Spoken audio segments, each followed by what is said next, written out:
Hello मेरे दोस्तों, कैसे हैं आप सब। कैसी चल रही है आपकी तैयारी। अगर आपकी तैयारी थोड़ा सा कंफ्यूज्ड है कि मैं कॉस्ट अकाउंटिंग के अंदर क्या करूं क्या ना करूं, तो दोस्तों आपके लिए लेकर आया हूं मैं एक मोस्ट इम्पॉर्टेंट चैप्टर्स जिनको आपको पहले प्रेफरेंस देनी चाहिए। और एक सीरीज में लेकर आऊंगा कि ऐसा नहीं है कि आपने अगर ये वाला पहले कर लिया तो उसके पहले वाले चैप्टर से कुछ डायरेक्टली इनडायरेक्टली अगर रिलेट कर रहा है तो वो भी चीज़ें कवर हो जाए।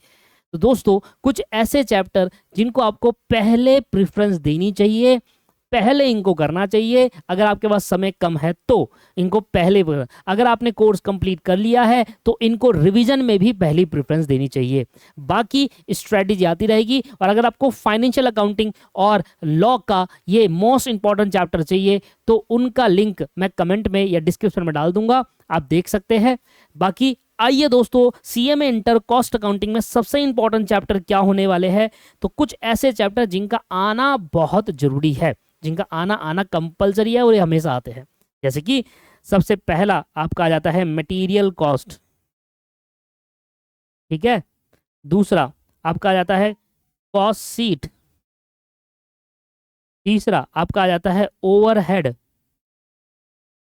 ठीक है। सर मटेरियल के साथ लेबर कई बार पूछ लेता है तो इनमें आप कंस कर सकते हैं। तो आपको कैसे करना है मैं आपको उसके साथ आपको ये भी बताऊंगा कि पहले आपको कौन सा करना है। फिर आपको आ जाता है सर्विस कॉस्टिंग, कंपलसरी पूछता है। फिर यहां पर आपसे पूछ लेता है मार्जिनल स्टैंडर्ड और बजट। ये देखो, मार्जिनल स्टैंडर्ड और बजट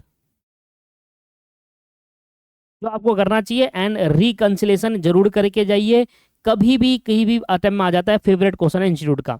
तो सर ये मेरे कुछ इंपॉर्टेंस चैप्टर्स है। देखिए मैं ये नहीं कहूंगा कि आप बाकी चैप्टर छोड़ दो, आप गलत मत ले जाना है मेरी बात को।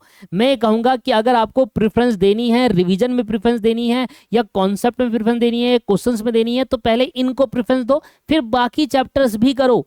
करना आपको पूरा सिलेबस ही है, पर इनको आप पहले हाई प्रायोरिटी पे रखिए। जैसे कि पहला आपको करना है कॉस्ट सीट, दूसरा आपको मटेरियल एंड लेबर करना है, तीसरा आप करो ओवरहेड, फोर्थ आप करो सर्विस कॉस्टिंग, पांचवा आप ये करो, एंड फिर मार्जिनल करो, स्टैंडर्ड करो और फिर बजट करो। ये ऐसे चैप्टर है जो आपको करके जाने चाहिए।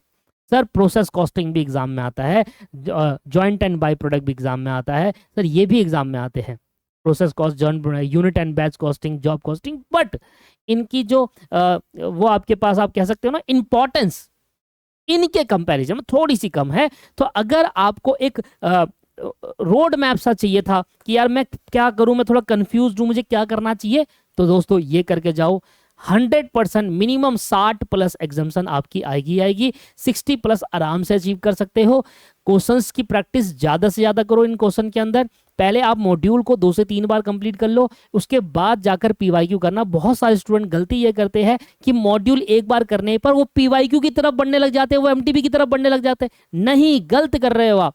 पहले मॉड्यूल को 2 से 3 बार आप कंप्लीट कर लीजिए, फिर जाकर पीवाईक्यू को 2 से 3 बार कर लीजिए, एंड इसके बाद जब ये हो जाएगा तब जाकर एमटीबी आरटीबी करना, क्योंकि इन दो को करने से आपका आराम से 60 70 80 भी ला सकते हो। ये बहुत इंपॉर्टेंट है। एक बार मॉड्यूल पीवाईक्यू करने से नहीं होता, पहले आप मॉड्यूल को करो, फिर आप पीवाईक्यू करो, और कम से कम 2 से 3 बार इनको रिपीट करो क्वेश्चन को, तब आता है सर कॉस्ट अकाउंटिंग, और तब आपको कॉन्फिडेंस भी आएगा।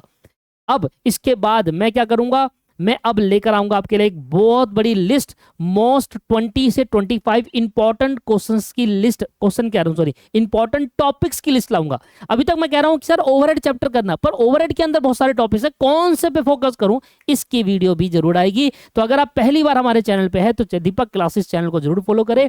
Have a nice day, bye bye, take care, जुड़े रहिए, बहुत कुछ आने वाला है इंटरमीडिएट लेवल के लिए। Thank you very much.